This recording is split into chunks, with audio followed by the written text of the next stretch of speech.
Ugh. Alright, welcome back to another TM video. I've been asked to make an update, so that's what I'm gonna do. Not much has changed since the last update I gave, but there's definitely some holes and things I haven't talked about. And today I really want to focus on my own opinions and my own experiences rather than what I've learned. This last span of time has been tough for all of us, and I find TM to have been one of the only consistent things during this time. I've been in this room for pretty much the last year.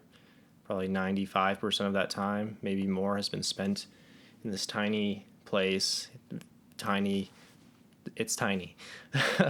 And it's tough, it's tough being confined. I'm a student, so I spend a lot of time online in various meetings doing online school, and that's just not what I was sold on. So it's been disappointing. I'm really someone who likes to learn by doing, and that's just kind of been taken away. So it's been tough. And I've always been someone who's very hard on myself for just making sure I'm doing the best I can, doing everything I could be doing. And, that this kind of pressure is a bit ridiculous in times like this, but, it happens. I've been stressed. I'm a pretty uptight person. I've gone through a lot of stuff, and I'm skeptical and kind of neurotic. But TM is a constant for me, and it's something that helps regulate emotion. Of course, doing it in the morning helps you get settled, and doing it in the afternoon helps you regain energy. And generally speaking, I find I have a much more productive evening after meditating. So right, it's a stressful time. I'm very anxious about what I'm doing, and I just need to let that go. And TM has helped me find the truth in that, because that's what it does. These things that weigh on our subconscious will be brought to your attention by doing the practice of TM. I've gotten some interesting comments on my previous videos, so I want to go through those and discuss kind of my thoughts. Someone speaks about spiritual oppression after, they say, a year or so. And they say they've tried mantra meditation. I don't really know what to make of this. They seem to be drawing like a distinction between yourself and your spiritual self and how you can become disillusioned. But as far as I see it, there is no separation between you and your spiritual self. Everything is your spiritual self. You are, in essence, spirits having this human experience on this planet. After a certain period of time of releasing these stresses in your body through the practice of TM, you may realize some things about yourself that you might not want to know. And that's the thing. It brings the truth to the surface, and that can be hard, especially if you've gone through a lot. When I first started, I had to, accept some things about myself, and it's an ongoing process. But I guess particularly when you first start, they describe after a year or so, these things will pop up, and they can be difficult. All these things will pop up. Everything will pop up. Luckily for me, I was only 17 when I started, so I'm relatively young. So in that way, I have an advantage of working through these traumatic things in your subconscious at an earlier age means there's less of them. So hopefully in the next, 20 years, those things can be dealt with, and I'll be able to maybe keep up with the amount of horrible things happening in my life. If you don't know TM, you work through past instances, things that weigh on your subconscious. And by this practice of TM, you're releasing them, thus freeing yourself of these mental burdens that are physiological. They exist inside your body. Someone describes trying to learn TM on their own. I wouldn't recommend that, obviously. I mean, I don't have any affiliation to the program, but I don't know how I could have possibly have learned it on my own. I know you can access mantras probably, and I would just have so many questions, and the way in which you are guided and told to exercise the mantra and the practice itself, it's not as cut and dry as it may seem. especially with intention. I feel like intention is a big part of it. So the quality of the meditation I find, depends on the intention you bring to it. So if you really sit down and you're like, all right, I'm going to do this, I'm not going to, think too heavily about something else that's bothering me. I'm going to, say the mantra, and I'm not going to get too distracted. But really, the whole practice is about losing your train of thought and not being in control. So it's a losing battle. But basically, there's certain phrases that I found particularly useful. And when you have a teacher, you can't learn these things on your own. So I encourage you to please find a TM teacher in your area and do it for real.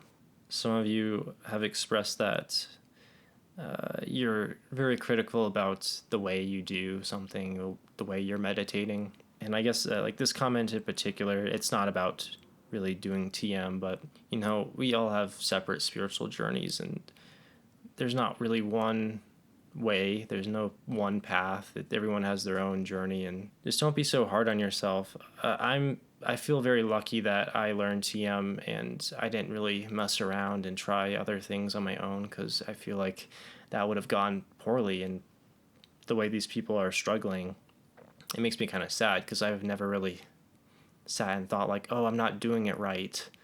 With TM, there's not really doing it right. You just do it. There's no good or bad. It just is. Please save yourself the trouble and learn from a real teacher. I find that the more stressed I feel and the more trouble I'm having, the more useful the technique actually is, which is interesting because it's at the moments when you least want to do it that it's most helpful, I find. Sometimes when you're dealing with these personal things, it's hard to focus on this stillness, and you feel like you need to get it done right now, or you need to make some steps, action in your life. But really, it's totally fine to attend to yourself so you can perform better in the world, and that's what TM does. With all the stress and uncertainty, it's it's one of the only things that I have that's like really good. And something I realized after 3 years of the practice is that, generally speaking, the distinction between meditating and not meditating becomes less. I just do it and I kind of forget that I've done it. The process of beginning and stopping is so seamless. And this kind of goes on to the idea of, they call it cosmic consciousness, which is one of the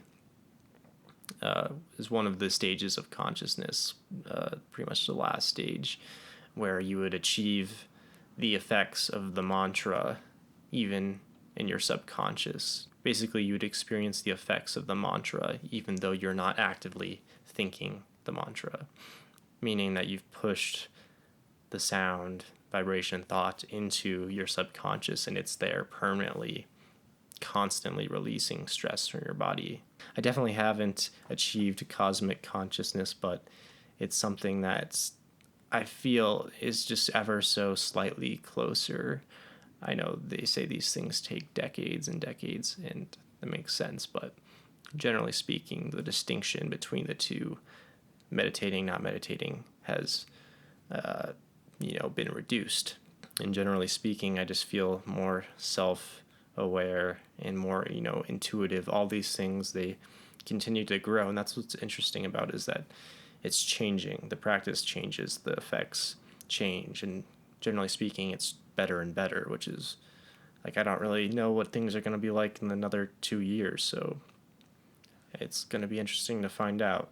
I guess recently I've been more curious about other techniques, spiritual techniques, and I've kind of incorporated various things from Taoist practices or various breathing techniques. I tend to stick to things that are scientifically proven, like TM is, very well studied at this point, but I find I'm more open to these other things, and, so much of this kind of knowledge is suppressed, and maybe not suppressed, but disregarded in the West and in our culture. So it's important to be aware of spiritual things. My willingness to try other spiritual things has grown, and I find that's beneficial for all of us, really. I mean, so many of us are closed off to certain things, and we carry these biases around, and I understand, but at the same time, it's frustrating when I know there's so much that can be gained. Generally speaking, TM is kind of an accelerator of self-knowledge, I find. I mean, obviously, you're uncovering things about yourself, and I feel like I'm ahead in that part. Like, I know when I see people talk about themselves, I'm like, how could you say that or think that? And I just wish more people had this technique, honestly. And I know there's not one spiritual path, there's not one technique that will save the day, but how many techniques are, proven to produce mass effects on a social scale, and something that could theoretically change the world in a huge way for the better? Like, how many techniques do that and are this simple and this well researched and proven? And but really, no, there is no one spiritual path, and people don't need to feel bad about what you are or aren't doing. All I can say is my experience, and my experience with TM has been really good, and I'm gonna keep doing it for forever, I think. I mean, why would I not do it? I've had some really crazy meditations lately that seem like a drug like experience. I'm not versed in these types of things, but it definitely, you forget everything and you are just experiencing, pure consciousness, and that's what the technique's about, and it's fantastic. Anyway, thanks for watching this TM update. I look forward to reading your comments, and if you have any questions, you can ask me on Instagram. I'll put that below. Other than that, have a great day.